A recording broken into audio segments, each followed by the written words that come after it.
So as you'll see, we have a wonderfully full program for the day and a great deal to get through. So my other job, apart from being your guide, is to be your timekeeper. Wish me luck. Now, to get things started, I'm delighted to introduce Simon Blackburn, the philosopher, who is a fellow of Trinity College, Cambridge, to tell us the story of truth.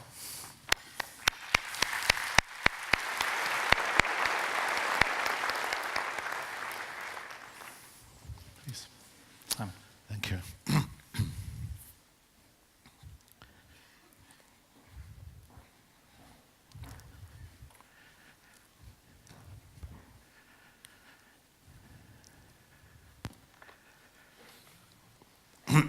It's a great pleasure to be here today, and I'd like to thank all my hosts and the Nobel Committee for inviting me. It's an even greater privilege to kick off the proceedings on such a difficult topic. For most of my 50-plus years in academic life, our theories of truth have been the private preserve of philosophers and logicians. But now that worries about our post-truth environment attract such attention, the interest has spread, and that is why we're here today. Well, the first thing I want to say is that worries about truth can take very different forms. We might be worried, firstly, about the reliability of our sources, whether they're sources in observation or sources in the testimony of other people. We might be worried about their competence, their objectivity, their trustworthiness. This is not a recent problem, but a permanent complaint throughout human history. Lies, propaganda, wishful thinking, superstition, conspiracy theories, bias, and outright delusions have always been with us. In some respects, it may be better now, when the world is so thoroughly monitored and observed and researched. But in other respects, of course, it may be worse. There's more noise in the system now that anyone mischievous enough to want to do so can broadcast whatever they'd like others to believe. And there may be more sinister distortions as well, when we reflect how power and money influence so much of what we hear and read. And we rightly worry that what power and money want us to hear and read is what we end up hearing and reading. This can happen in science too. For example, in his book about the distortions of medical science, the writer and Dr. Ben Goldacre reported how their clinical trials, giving companies sponsoring the trials, give them what they're funded by companies who sponsor the trials, give them what they want. In one example of 56 trials comparing painkillers, in every case the sponsoring manufacturer's product came out on top, implying the logical impossibility that each of these drugs was better than all the others.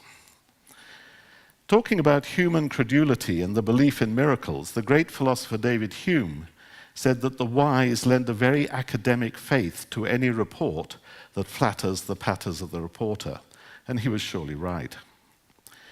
A different worry, but related, is that the vocabularies that we use to describe things are themselves distorting our thoughts about them. This was a particular concern of classical philosophers. Indeed, according to Aristotle, a philosopher who might have taught Plato called Cratylus was so concerned about this that he lapsed into total silence and would only communicate by wagging his finger. The Greek historian Thucydides made the same complaint over 2,000 years ago. Talking of the Peloponnesian War, Thucydides says, "Words had to change their ordinary meaning and to take that which was now given them. Reckless audacity came to be considered the courage of a loyal supporter. Prudent hesitation became specious cowardice. Moderation was held to be a cloak for unmanliness. Ability to see all sides of a question was incapacity to act on any of them. Frantic violence became the attribute of manliness. Cautious plotting, a justifiable means of self-defense. He might have been talking about the political situation in Britain at present. Or for another salient modern example, consider the vocabularies used in the psychiatric dictionary, the Diagnostic and Statistical Manual of Mental Disorders of the American Psychiatric Association. DSM-1 was published in 1952 and contained 132 pages. DSM-5 was published in 2013 and contained 947 pages. suggesting that we now have only over 7 times as many disorders as a few years ago. Controversies over this inflation include allegations of secrecy, accusations of conflicts of interest, charges of medicalizing normality, and other claims of poor methodology. So here, finding the right words is a difficult task, and making the observations that would justify diagnoses is a difficult task. The world does not supply us with a ready-made directory. Perhaps classifying syndromes that suggest a problem in somebody's mind is like classifying the shapes of waves or clouds. And the Cratylus thought it was always like that. What then about truth itself? Well, the first thing everybody says about truth is that it is correspondence with the facts. And that's indeed a perfectly sensible thing to say. It's a platitude. So it may come as a surprise to many of you that philosophers and logicians line up to pour cold water on what they call the correspondence theory of truth. This hostility is not directed at the platitude, but at the idea that it provides a theory as opposed to a vacuous synonym. It would only provide a theory, critics say, if we could think of something like the correspondence of a portrait to a sitter. We can judge that correspondence because we can have both in front of us and compare one to the other. But when all we have to go on are our established data points and our best theories about some issue, we cannot find that separate vantage point. We cannot step outside our best theories and compare them with the facts to see how well they correspond. We can try to improve our observations, certainly, but observations provide the stimulus to changing our portraits. But at any time, we have only our portraits, but no independent access to the sitter. You might have thought that facts were things like objects in space that you can literally come across, but they're not. They have no location. You can't move them about. If you think especially of hypothetical facts, negative facts, general facts, facts about possibilities, facts about necessities, you will get some sense of the difficulty. Many philosophers, therefore, agree with the American logician Willard Van Orman Quine of Harvard, who said that facts are fictions, spurious sentence-like slices of reality, projected from the true sentences for the sake of correspondence.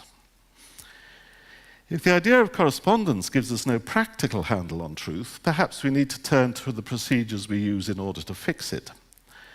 Of course, we have data points, we have observations, but observations take interpretations. All those psychiatrists were observing patients, but what they interpreted was very different from 1952 to 2013. Observations expand our overall field of belief, and we absorb them into our views of the world as best we can.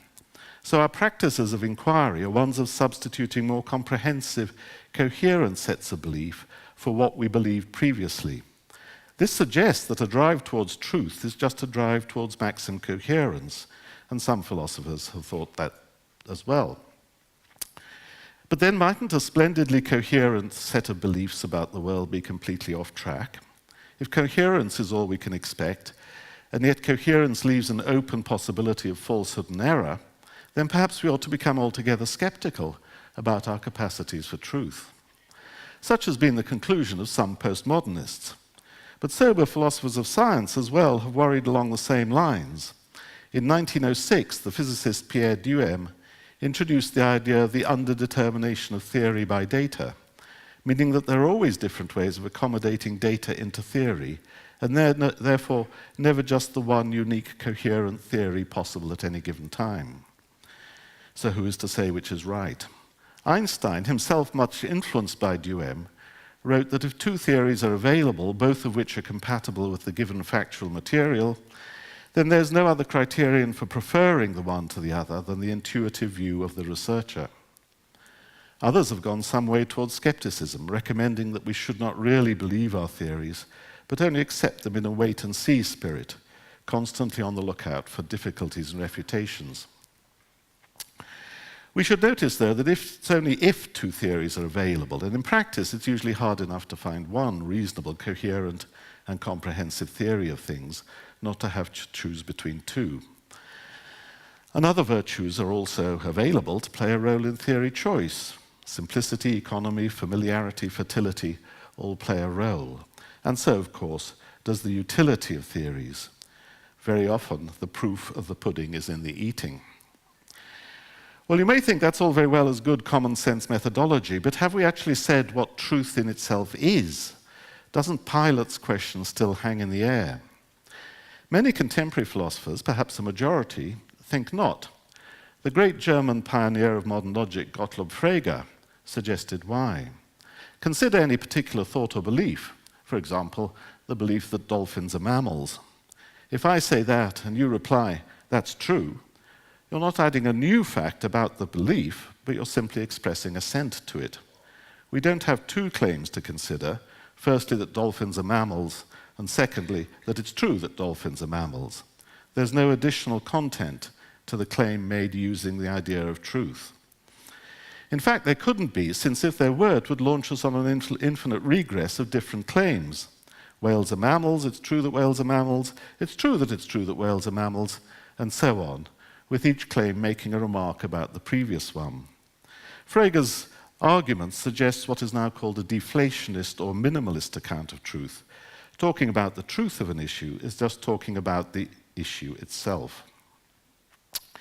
Well, our philosophers are then asked why we have the notion if it disappears so readily, and there are many things to say about that. Deflationism allows that, for example, we think we ought to aim at truth, because for an arbitrary thought P, you think you ought to aim to believe P only if P. If you think that scientists are successful in building iPhones because their electronic theories are true, you think they're successful because P1 to Pn, for arbitrary electronic assertions P1 to Pn, belonging to their theories. In this way, we can understand the aim of truth and explanations given in terms of truth without ourselves deploying the notion, without needing to find any answer to Pilate. So when Pilate asks what is truth, the deflationist only replies, what are you interested in? If you're interested in whether a defendant is guilty, then the truth about the issue consists in the defendant being guilty, or in him not being guilty, and it's your job to find out about that, not to worry about the philosophy. It follows that we can't live in a genuinely post-truth world as long as we continue to live and act in the world at all. For to act, we have to have beliefs, to test beliefs, to inquire, and to do as best we can to sift out those to hold and those not to hold. So there are going to be things we call true and others which we think false. Even President Trump understands the difference, although he may not care about it as he should. He deploys the difference every night whenever he accuses his enemies of supplying fake news. Does this mean that there's nothing to worry about? Not at all. The real problems are already in front of us. They're problems of epistemology, problems of trust, problems of trustworthiness, and they're problems of finding words adequate to our needs. But these are always good things to worry about, but case by case, problem by problem, they are often things we can solve. Postmodernists were wrong to mock the Enlightenment hope for and belief in progress. Thank you.